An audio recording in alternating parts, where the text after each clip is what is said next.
Je ne sais pas si ça vous est déjà arrivé de lire un livre et de ne pas trop savoir, au début en tout cas, de quel genre il s'agissait. Moi, quand j'ai commencé ce livre, pendant pas mal de pages, je ne savais pas si c'était un cozy mystery ou un roman feel good. Parce que le titre pouvait effectivement, et la couverture pouvait effectivement faire penser à du cozy mystery ou du cozy crime. Mais en avançant dans ma lecture, je me suis aperçue que finalement, il y avait pas trop... Il y avait un peu de mystery et il n'y avait pas trop de crime. En général, dans les cozy mystery, il y a toujours un crime, on va dire, à résoudre.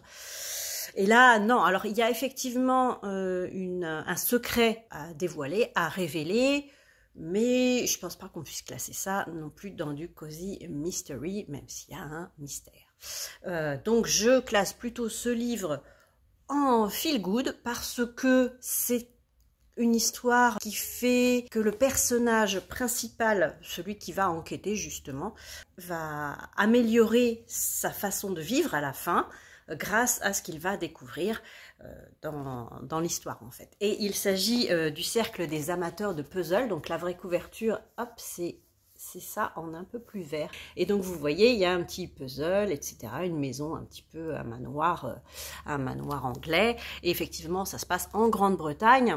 Et nous avons, ça se passe au fin des années 60, une femme qui est verbicruciste, qui fabrique, qui conçoit des mots croisés. Elle monte un club comme ça de personnes, pour les personnes qui aiment tout ce qui est jeu de l'esprit, jeu de lettres, les sudoku, les mots croisés, les rébus, les puzzles, les énigmes, etc., etc. Et il y a beaucoup de choses comme ça. Donc elle rassemble pas mal de gens qui font ça, dont c'est le métier ou le hobby.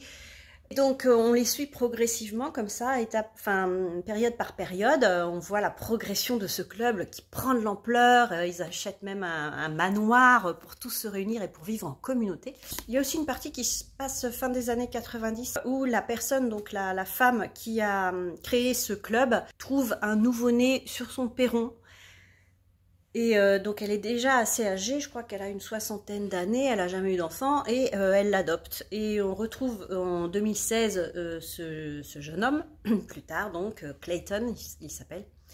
Et on le retrouve et à la mort de sa mère adoptive, il veut savoir ce qu'il s'est passé, qui est sa mère, qui sont ses vrais parents. Et il va partir comme ça à l'aventure, sachant que sa mère adoptive lui a laissé des indices comme une chasse au trésor. Donc c'est une chasse au trésor pour découvrir ses origines.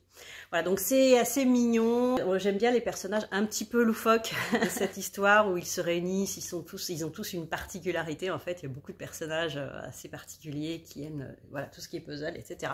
Et justement, le fait que tous ces Anglais un peu loufoques se réunissent dans un vieux manoir, ça m'a donné très envie de lire le dernier roman de Jodi Taylor que j'ai reçu quelques jours après.